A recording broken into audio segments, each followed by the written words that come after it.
Hello, welcome back to Dave's American Flyer Trains, where in this session we're going to share information, skills, techniques, tools regarding sintered iron side frames or sintered iron pieces that are found on A.C. Gilbert's American Flyer Trains. Let's get started.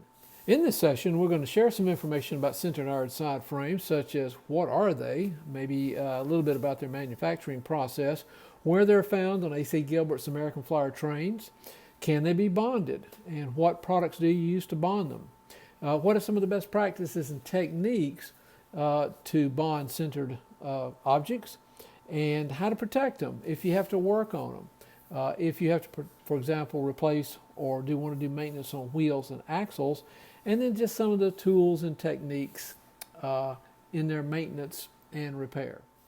Sintered metal is a solid product. It is a metal and it is conductive, such as you see on this truck and on this one. And it's just to wrap it up really quickly, it's made through a process that uses powder, metal powder. And those powders can be made up from a wide variety of metals like aluminum or copper, bronze, brass, stainless steel, some of the common things we see on the American Flyer trains. And what happens, the sintering process compacts these powders into a solid object or solid mass by heat and pressure. However, the heat does not reach the melting point such that they become liquid. And what gives these American Flyer parts this strong bond between something like this sheet metal portion of this truck and the sintered metal is the fact that this piece is present when that heating and pressurization takes place.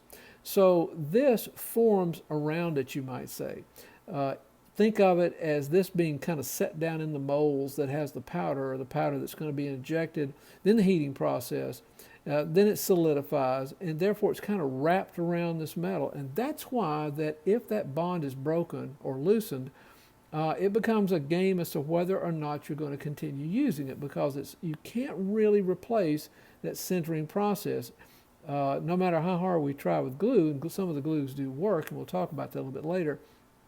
But this bond between these two is done during the process of creating this. Now, why use sintered iron? Well, you can do these details like this. You can create molds that'll create solid metal objects. And of course, there's no detail probably greater than what's shown on these Alco or GP7 type of side frames. Now, most of the things that are used around the sintered iron are non-load bearing to these trains. Some of these trailing trucks on steam locomotives are made from sintered iron. They're not really load bearing. The only weight they support of their own, they're just trailing this locomotive. You'll find the side frames on these as well. They are bearing quite a bit of load if the axles go directly into them.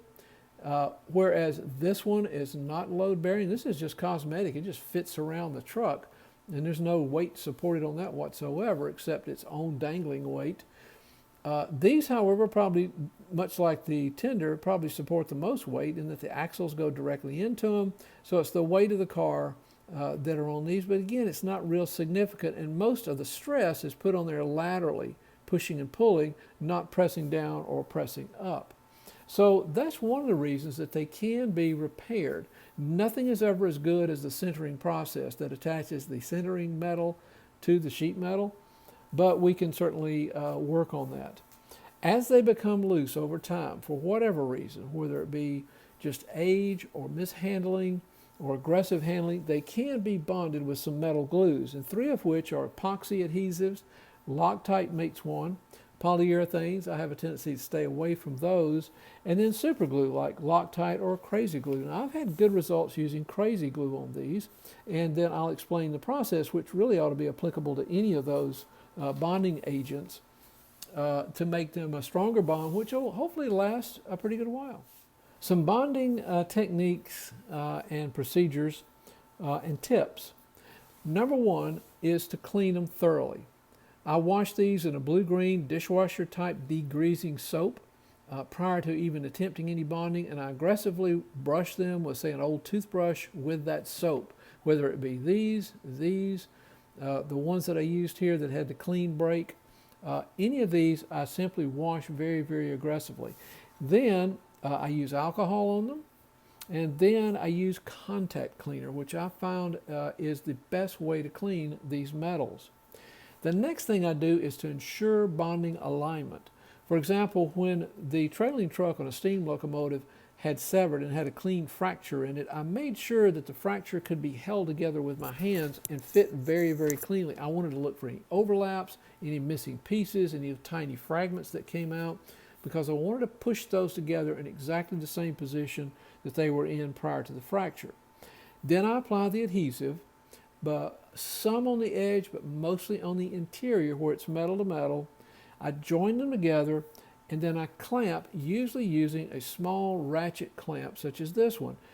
Now, the recommendation, the default recommendation is about curing, let the glue cure for about an hour. I always use a 24-hour rule, exactly what I use for paint.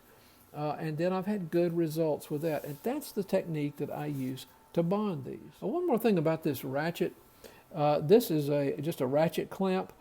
You put it, whatever object you want to pinch in here, and then of course you can ratchet it down to tighten it up. But what I've done is taken one of these apart, disassembled it, and reassembled it to create a ratchet spreading tool.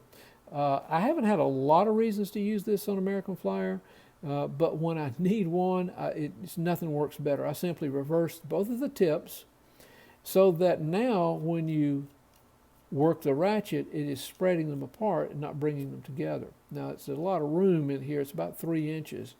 So whatever you're going to push apart has to be at least that wide, but not a bad modification to a very inexpensive little tool. What is just as important as repairing these is how to take care of them.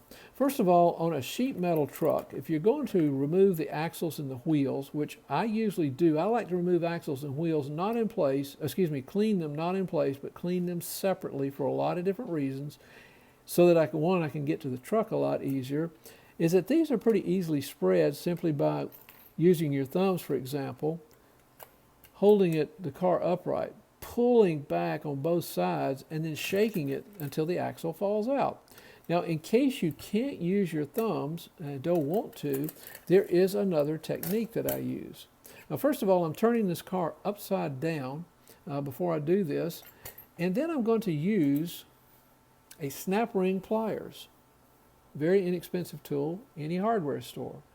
And of course, what's unique about these is that when you squeeze the handles, it spreads the tip instead of compresses it. Now, sometimes I will put 2 small metal objects on either side of the truck, insert this in the middle, and push, squeeze, and then it pushes out. It applies just enough pressure on these so that with my other hand, I can just lift the axles out. Putting them back in actually is a little bit easier because you're pushing on one side, pushing on the other side, and just snapping the other end in. But a little bit different technique, though, when I do it for sintered iron. This boxcar, which I recently rebuilt in its entirety, I was very fortunate to find it from a collector dealer in Maryland, and it is an integral part of my collection because it'll allow me to create another catalog train set. And of course, I completely disassembled it, took the chassis, separated the chassis and the body, cleaned both separately. I did not remove the rails and the latch. Of course, this one didn't have a latch because it's a reefer. I simply polished them and cleaned them in place. Underneath, they were fine, and I left a little bit of lubricant underneath of CRC 226 to make their operation very smooth.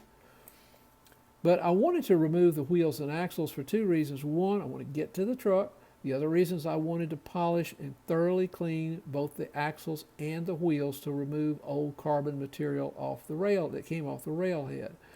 But the key was, how could I separate this and not damage that bond between the sheet metal portion of the truck and sintered metal?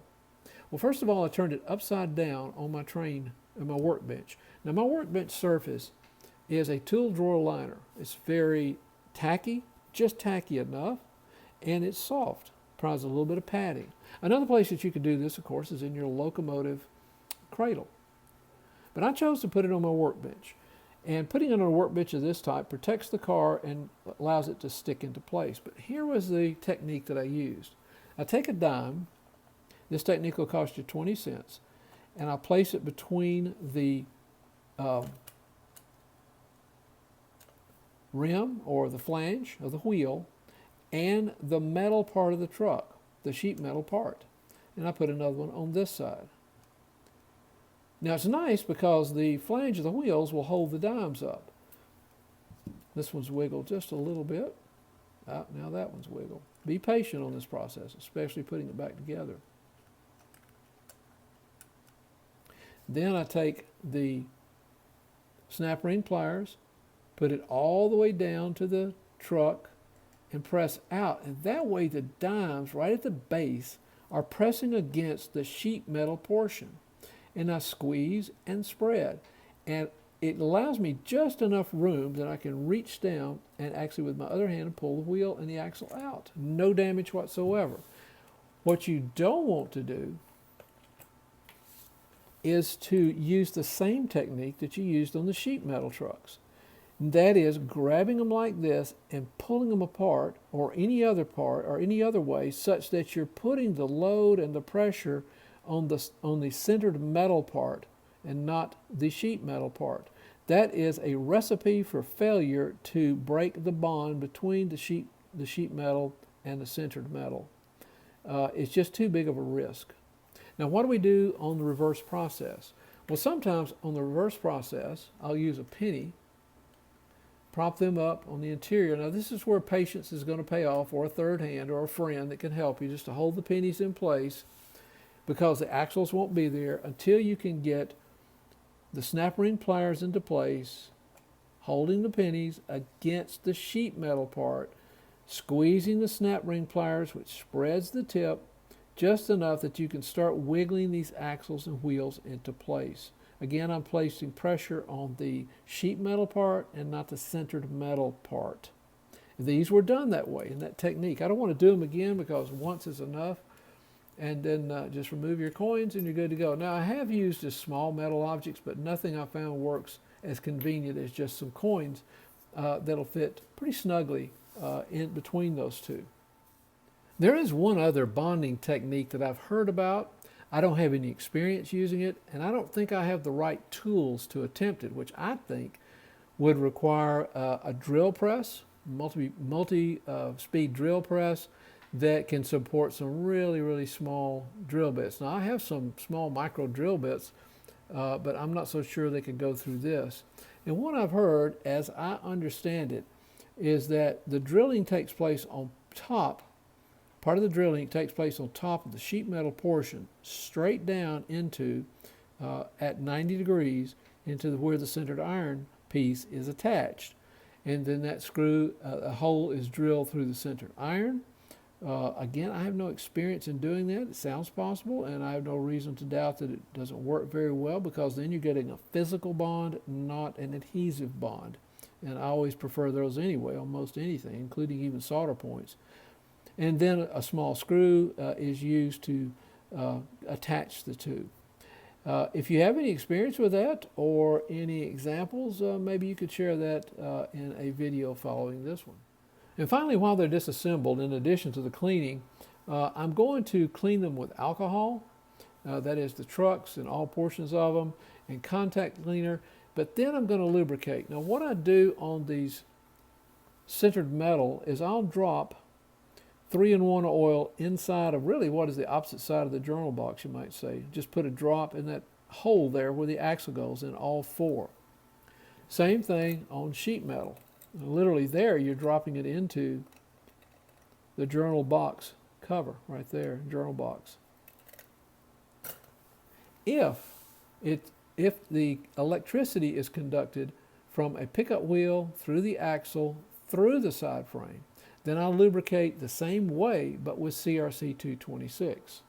And I found that what I am attempting to do, and I found better performance out of my cars, what I'm attempting to do is eliminate the drag. Just like with an aircraft has drag against wind. It has friction against wind. You want to minimize the drag, maximize the performance of the aircraft and its responsiveness by eliminating drag. And that's what I want to do with these trains. Every portion of drag, it means a little bit more work by the locomotive. And I want to minimize that so I can have the longer, smooth running consist that doesn't strain the locomotives. I put this guy on the track, on the railhead, and tapped it. I bet it went 4 sections of track, maybe 4.5 before it stopped. It was just that well taken care of. I didn't do anything magic except just take care of it. You can see it just rolls so easily. And so I minimized the drag, and that's one of the purposes for my disassembling these. By the way, when you get these wheels and axles back into place, it's okay to grab the side frames right at the top of them in the middle and apply pressure gently until you see the truck completely close up. In other words, I'm putting pressure right here on both sides, and I'm pressing. What I'm not doing is this. I'm not doing that with pressure. I'm not doing this with pressure. I'm doing right in the middle. It requires a little bit better grip, but it pays off in getting these properly aligned to, again, give your axles the best chance for a really good performance. If you like this video, click below, click the thumbs up below, and I appreciate it, or email davesaftrains@gmail.com. Thanks again for watching Dave's AF Trains. So long, everyone.